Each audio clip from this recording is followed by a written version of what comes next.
Боевой снаряд, оставшийся, вероятно, еще со времен войны, обнаружил на своем участке житель поселка Новый Аракчинов.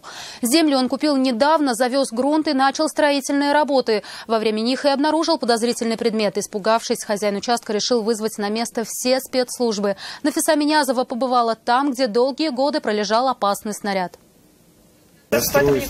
Хозяин участка сам ничего комментировать не захотел, да и не жаждал обнародованию его находки, но сосед был явно рад, что снаряд не рванул. Он, говорит, прям зубами рыл, говорит, зубами вот так копал, говорит, все, снаряд, говорит, знал, чувствовал, что там снаряд лежит. Нюх! Как собака, говорит. Снаряды, говорит, чувствую. История этого участка, говорит, длинная, кто тут только не жил. Ну тут многодетная семья была, тут как цыгане жили, они просто.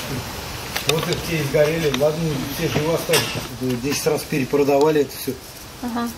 Да нет, тут грунт возил, недавно только возил. Все, вот нашли.